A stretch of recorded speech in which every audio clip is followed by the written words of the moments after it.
First story, Meeting in the Woods. I hiked in the dark woods behind my town on a long trail not more than a week or two ago.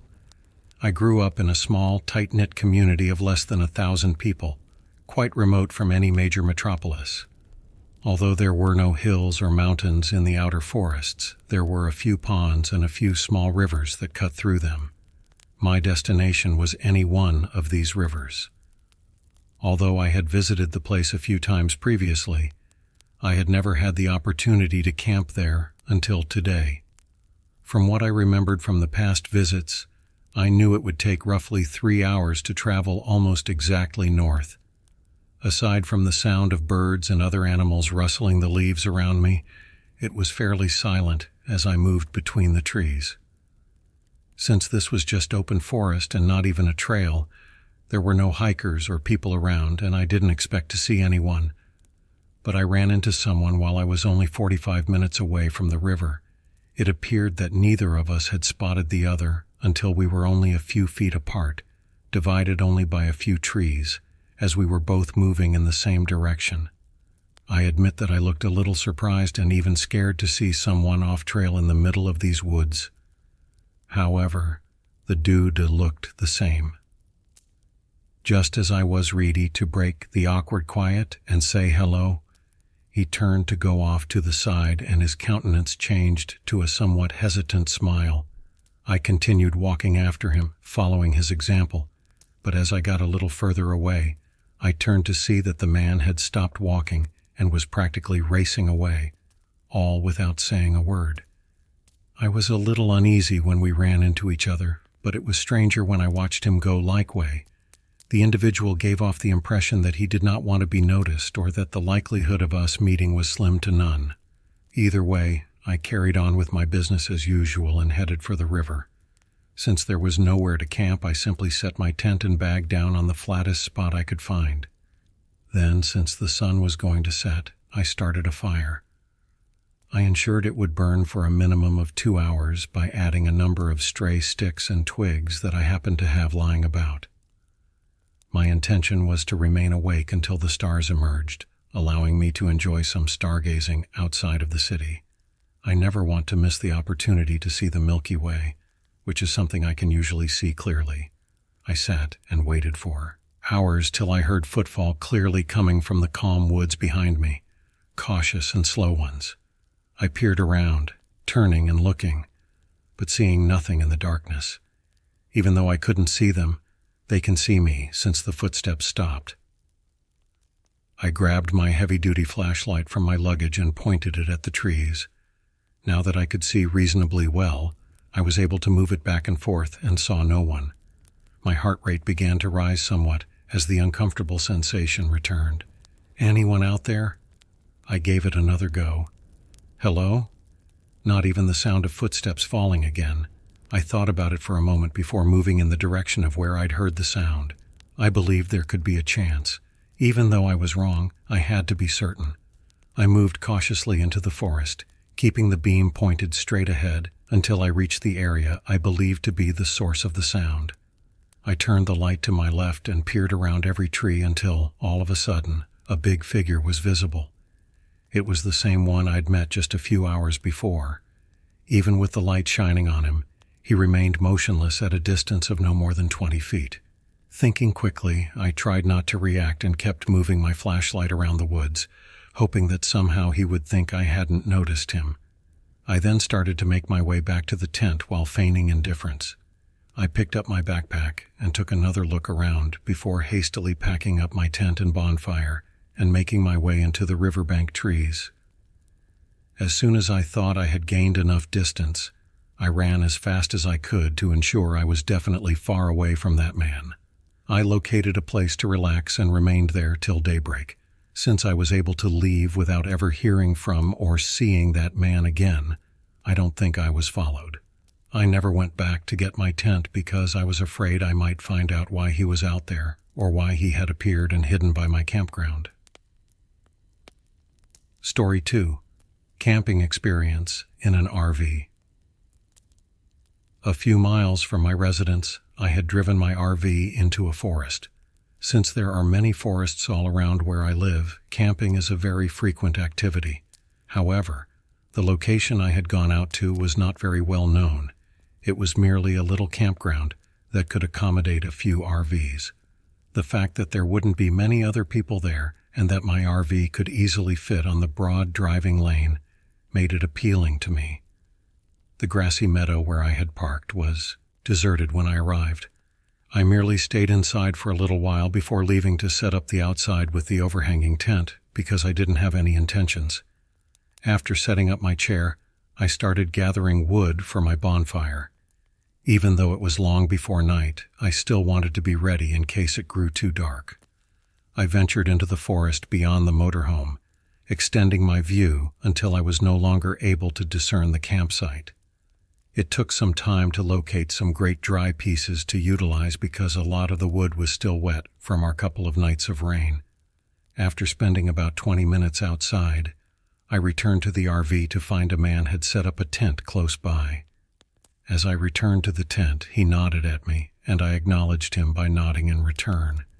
With the exception of being a bit upset that I would now have to share the space with someone else, I didn't see anything unusual about him and didn't give it any attention.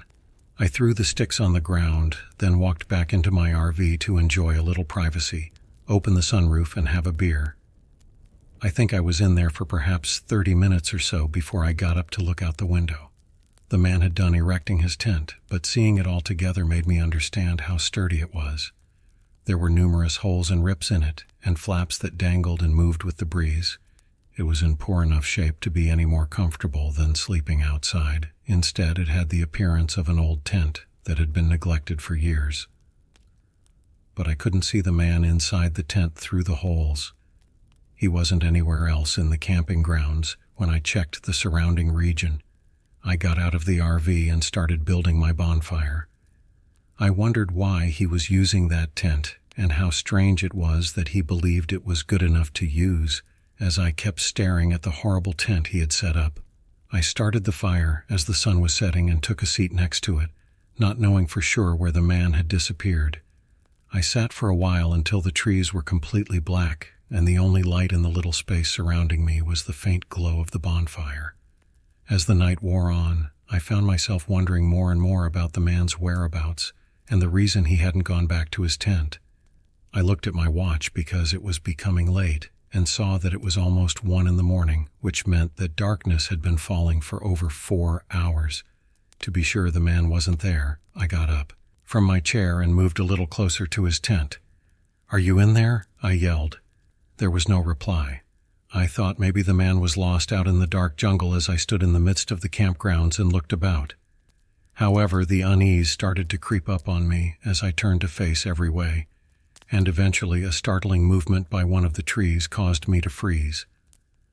I gazed at the spot from which I had seen it, unsure of what I had actually seen, until slowly the outline of a man standing directly beside the tree came into focus.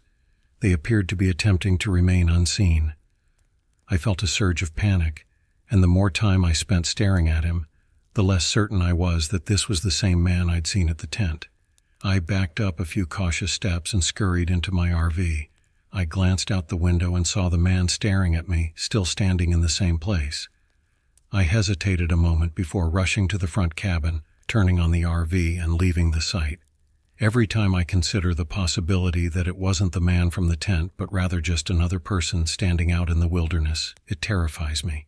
Perhaps he had done something to the other man, or perhaps they were together, and I had no idea that the man from the tent was watching me from someplace in the woods. Story 3. Camping Trip by Oneself. I lived on the East Coast with my younger brother 2 years ago. However, we didn't really go out much for the most part. We would go out and do things like eat dinner or hang out with friends, but we never actually went out and did anything noteworthy. Since we were located directly along the Appalachians, camping was one of the most frequently suggested activities when I first started looking for things to do. My brother seemed uninterested when I told him. A few days later, I went shopping and got a tiny tent and some safety equipment. I then packed one of my old backpacks and headed to a local path by car. Yes, I was a total novice when it came to camping, and I knew it was a horrible idea to travel alone. But since I was only going to be gone for one night, I reasoned that even if something went wrong, it wouldn't be too bad. I drove for an hour before arriving at the trail.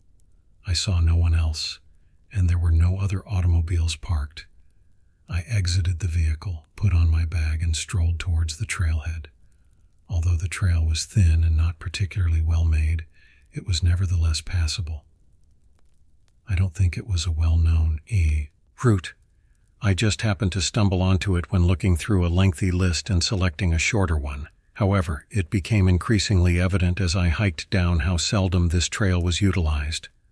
Overgrown bushes blocked the path, and in other places the grass had grown in, making it difficult to distinguish between the route and non-trail. However, I finished it in an hour. The camping area was approximately what I had anticipated it to be after seeing the trail. Although it was modest and mainly overgrown, something immediately drew my eye. A pile of logs on the opposite side of the camping area.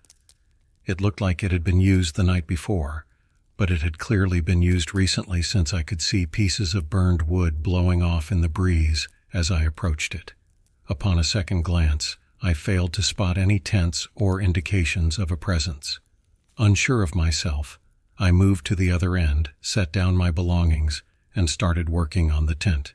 Since it wasn't too late, I took my time making sure the tent was constructed correctly. After finishing, I took a break and relaxed by sitting down.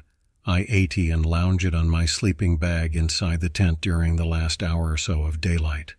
I could hear the sun lowering after a time, but then something close made a crackling sound, like it was coming from a campfire. As soon as I walked outside after unzipping the aperture, I saw a man sitting across the campsite, directly next to the partially burned logs.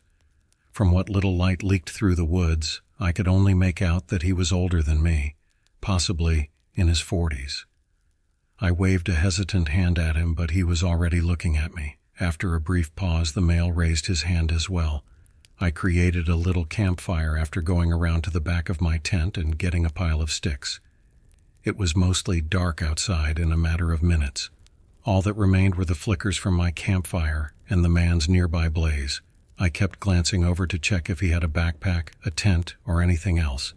But every time I glanced, all I saw was him. I was just more uncomfortable and confused. Even so, where had he come from? Unless he came from the other side, which was just barren woods, I would have heard him stroll up to where my tent was put up, which was right next to the trail. I watched the man for at least an hour, if not longer, and he never moved from where he was sitting. He merely sat gazing ahead while facing the fire. After a while, I decided to head inside my tent, reasoning that the man was probably simply another camper, and that I was just overanalyzing the situation. After all, he was at a public camping area. I attempted to lie down and sleep, but for some reason, my mind wouldn't let me. So I just stared at the ceiling and listened to the man's campfire crackling in the distance. After spending perhaps an additional hour inside, I heard leaves softly crunching as they approached my tent. I sat up, listening intently until I could make out the man's shadow standing on the other side of the cloth. My entire body froze as I watched him stand there motionless and silent for a brief period of time. Then I heard the leaves crunch farther away, and his shadow began to move away. In a hurry, I unzipped the tent and peered outside. There was nobody at the campground. All that remained of the man were the burning logs. In an attempt to get everything packed up quickly, I forced the tent into its holder and even broke a few of the rods. I departed, without ever witnessing the man return. I have no idea what was about to happen or what actually transpired out there.